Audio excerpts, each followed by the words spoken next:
Each year, the need of capital for infrastructure is on a rise, and thus is the need to have a larger share in the FDI. However, the trends are not the same in each sector. The pie chart gives the details to which are the major portions where the FDI flows, the power sector being the major share taker. Profit maximization is the goal of everyone.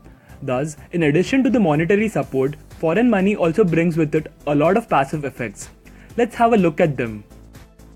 The transfer of technology and technological spillover is the biggest benefit that foreign capital brings. The R&D plants and the use of local firms has enabled in increasing productivity and efficiency. Secondly, increase in market competition has benefited the domestic firms in maximizing their potential to ensure their existence. One way of doing it is by formation of a joint subsidiary, which has proved to be quite effective in the past. Thirdly, the influence of foreign participation is seen in the ways we structure our projects too.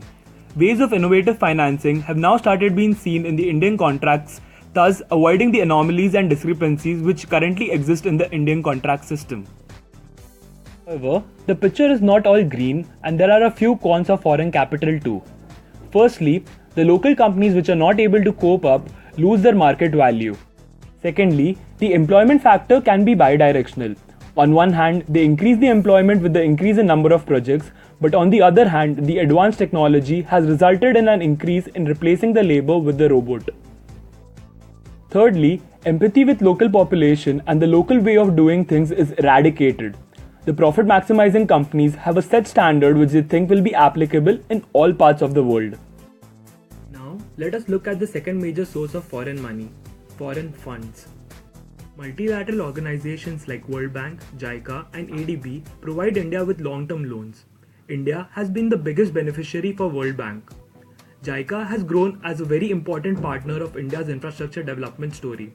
Apart from this, it will also be developing Ahmedabad-Mumbai bullet train project. These organizations, along with funding infrastructure projects, bring a lot of cutting-edge technologies.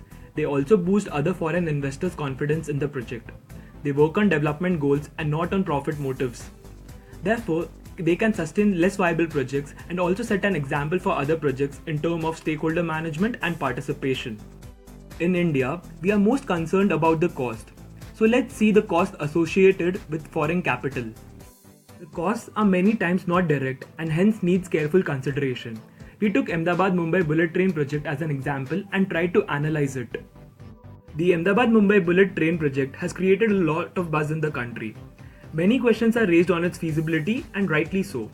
When India has been failing to meet its basic infrastructure needs, is it justified to develop a 1.1 lakh crore bullet train project?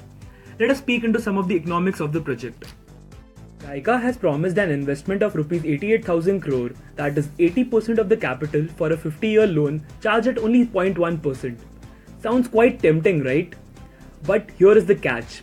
It ignores the financial realities of exchange rates and is very optimistic on the revenue side. The experts in an interview suggested that, given the difference in inflation between India and Japan, the Japanese yen is projected to appreciate against the Indian rupee over the loan repayment period, thus potentially wiping out the gain of a lower interest rate.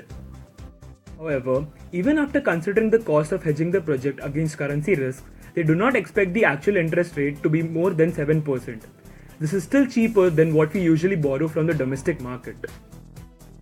Moreover, hardly any domestic financial institution will have the capability to fund such a large project.